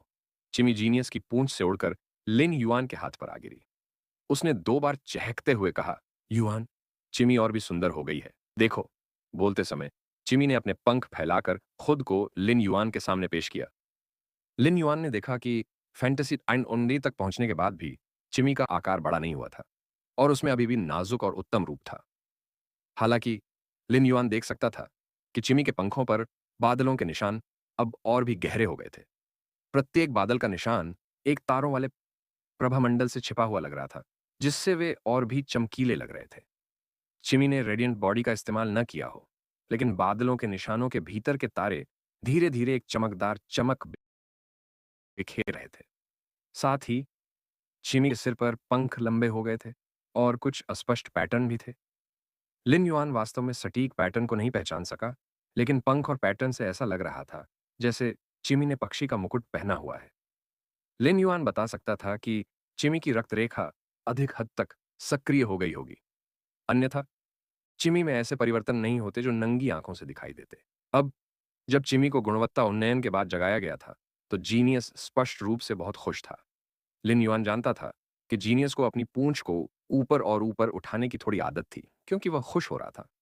वर्तमान में जीनियस की जुड़वां पूंछ पहले से ही आसमान में ऊंची उठी हुई थी। हालांकि लिन युआन अभी भी चिमी को Phoenix perching Chinese parasol tree पर आराम करने देना चाहता था, ताकि वह अपनी गुणवत्ता को उन्नत कर सके, फैंटेसी 2 से फैंटेसी 3 तक आगे बढ़ सके। इसलिए लिन युआन ने चिमी से कहा, चिमी, क्या तुम Phoenix perching Chinese parasol tree पर अपनी गुणवत्ता को उन्नत करना जारी रख सकते हो? जब चिमी ने लिन युआन का अनुरोध सुना, तो वह 2 बार चहका और अपनी आंखें झपकाई और फिर बोला, युआन, जब मैं अगली बार उठूंगा, तो क्या तुम मुझे और गाने गाना सिखा सकते हो? लिन युआन ने लाड़ प्यार से चिमी को अपनी उंगली से रगड़ा और कहा, तुम बहुत तेज तर्रार छोटे बदमाश हो। बेशक, ज्यादा गाने सीखना ठीक है। मैं तुम्हें जितने गाने सिखाना चाहो सिखा सकता हूं। लिन युआन का जवाब पाकर चिमी ने उत्साहित होकर घर के चारों ओर 2 बार उड़ान भरी। उसे ऐसा लगा जैसे लाइव स्ट्रीमिंग रूम में उसकी तारीफों की पूरी स्क्रीन पहले से ही देखी जा सकती है। चिमी को अचानक ख्याल आया, मैं मैं स्पैरो वॉइस लोली देवी कुछ समय के लिए व्यस्त रहने वाली हूं। एक बार जब मैं काम पूरा कर लूंगी, मैं सबके लिए नए गाने गाऊंगी। मेरी तारीफ करना याद रखना। चिमी को नहीं पता था कि इतने लंबे समय से गायब होने के बावजूद उसके प्रशंसक लाइव स्ट्रीमिंग रूम में बेसब्री से उसका इंतजार कर रहे थे। बेशक, सबसे दुखी प्रशंसक शीर्ष रैंकिंग वाला था, जो अभी भी उन्मादी रूप से उपहार भेज रहा था। उसी समय चिमी भी अपनी गुणवत्ता को फिर से उन्नत करने में सक्षम होने के लिए असामान्य रूप से उत्साहित थी। गुणवत्ता उन्नयन किसी भी भय के लिए एक अनूठा प्रलोभन था। इसके अलावा इस उन्नयन के बाद चिमी स्पष्ट रूप से महसूस कर सकता था कि यह पहले की तुलना में बहुत मजबूत था।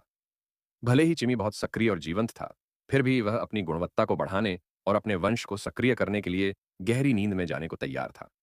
दूसरी ओर जीनियस ने सुना कि चिमी वापस सोने जा रहा है, तो उसकी उठी हुई पूंछ तुरंत फिर से नीचे झुक गई। लिन युआन ने जीनियस के सिर को सहलाया और कहा, एक बार जब चिमी सो जाती है, तो आप अभी भी स्पिरिट लॉक स्थानिक क्षेत्र के अंदर ग्रे के साथ खेल सकते हैं। इसके अलावा ग्रे जल्द ही एक अवधि के बाद आपके साथ खेलने के लिए बाहर आ सकेगा। जीनियस ने लिन युआन की चिंता को उसके शब्दों में महसूस किया और उसने तुरंत अपना सिर लिन युआन की हथेली पर रगड़ा। फिर उसने एक वयस्क की तरह सिर हिलाया। लिन युआन ने जीनियस को देखा और वास्तव में महसूस किया कि उसे जल्दी से एक इच्छा शक्ति ऋण को समझना चाहिए, जो जीनियस के लिए उपयुक्त था। फिर वह जीनियस को एक काल्पनिक नस्ल बनने की अनुमति देने में सक्षम होगा। हालांकि भले ही लिन युआन अधिक इच्छा शक्ति ऋण को समझ सकता था, लेकिन इच्छा शक्ति ऋण की सामग्री कुछ ऐसी नहीं थी जिसे लिन युआन तय कर सकता था। यह अभी भी भाग्य पर निर्भर था। लिन युआन ने चिमी के लिए व्यवस्था कर ली। उसने समय देखा और पाया कि सुबह के 7:30 चुके हैं।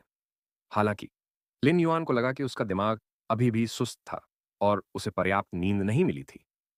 पर्याप्त नींद न मिलने पर व्यक्ति पूरे दिन बहुत कमजोर महसूस करता है। इसलिए लिन युआन ने जीनियस को गोद में उठाया और बिस्तर पर लेट गया। सर्दियों का सूरज भले ही देर से निकला हो, लेकिन जब वह खिड़की से अंदर आ रहा था तो अभी भी बहुत गर्म था। जल्द ही लिन युआन और जीनियस ने अपनी आंखें बंद कर लीं और गहरी स्वप्नलोक में चले गए। लिन युआन दोपहर तक सोता रहा और जागने के बाद उसने खूब खिंचाव महसूस किया, जिससे वह बहुत तरोताजा महसूस कर रहा था। सफाई करने के बाद वह जीनियस को नीचे ले गया, जो अभी भी नींद में था और स्तब्ध था। लिन युआन ने मैट सफेद स्पिरिट क्यूई कपड़े पहने हुए थे, जिसमें रेशम और कपास का मिश्रण था। सफेद सतह को हल्के पीले रंग की कढ़ाई से सजाया गया था। लिन युआन के पास पहले से ही एक धूप जैसी आभा थी, और जब इस आत्मा क्यूई कपड़ों के सेट ने इसे पूरक बनाया, तो इसने लिन युआन को और भी अधिक मिलनसार उपस्थिति की अनुमति दी। जब लिन युआन नीचे आया, तो उसने देखा कि हु क्वान चमड़े के सोफे पर बैठा है। वह fantasy breed would weaving house centipede को पूरी तरह से जेड टेक्सचर्ड लकड़ी के छीलन को खाने का आदेश दे रहा था। इसके बाद उन्होंने वुड वीविंग हाउस सेंटिपीड को आदेश दिया कि वह अपने पेट के अंदर लकड़ी के छिलकों को संसाधित करे तथा उसके बाद टिकाऊ जेड बनावट वाले धागे बाहर निकाले। हु क्वान ने तुरंत काम किया और धातु के फ्रेम पर जेड टेक्सचर्ड धागे को बहुत ही नाजुक तरीके से बुना। टिकाऊ जेड टेक्सचर्ड धागे धातु के फ्रेम के चारों ओर लिपट गए और कुछ ही पलों में बादल जैसा पैटर्न बन गया। जब हु क्वान ने लिन युआन को नीचे आते देखा, तो उसने जल्दी से कहा, लिन युआन, यहाँ आओ और देखो कि मैंने जो मुखौटा बनाया है वह तुम्हारे आकार के लिए उपयुक्त है या नहीं। लिन युआन ने देखा कि हु क्वान के पास एक ऐसा आइटम था जो लगभग पूरा हो चुका था। उसने बहुत देर तक देखा। फिर उसने देखा कि हु क्वान एक मुखौटा बना रहा था, क्योंकि फ्रेम में पर्याप्त जेड टेक्सचर्ड धागे नहीं बुने गए थे और बहुत सारे अंतराल थे। किसी के लिए भी इसे अभी मास्क के साथ जोड़ना वाकई मुश्किल था। हु क्वान ने लिन युआन की अभिव्यक्ति देखी और महसूस किया कि उसकी आत्मा शिल्प कौशल पर संदेह हो रहा है। उन्होंने बगल में पड़े सोफे की ओर इशारा करते हुए कहा, वहां बैठो और 20 मिनट तक इंतजार करो। तब तक ये मास्क तैयार हो जाएगा। इसके तुरंत बाद हु क्वान के हाथ फिर से नाजुक और चतुराई से चलने लगे। जब उसने वुड वीविंग हाउस सेंटीपीड द्वारा काते गए धागे को बाहर निकाला और उसे धातु के फ्रेम पर बुना।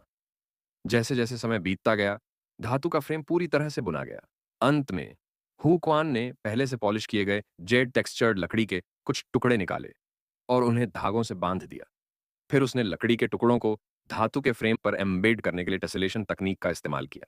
पिछले 20 मिनट से लिन युआन देख रहा था कि कैसे हु क्वान ने सिर्फ एक ढांचे से एक बेहतरीन मुखौटा बनाया। उसे सच में लगा कि यह स्वर्ग का काम है। जब एक क्लास 5 स्पिरिट क्राफ्ट्समैन ने एक फैंटेसी ब्रीड फे के साथ मिलकर काम किया। मनोर में एकमात्र आत्मा शिल्पकार के रूप में लिन युआन ने स्वाभाविक रूप से हु क्वान के साथ स्काई सिटी के डिजाइन के बारे में चर्चा की थी। यह मुखौटा संयोग से लिन युआन के आकाश शहर के आदर्श के अनुसार डिजाइन किया गया था।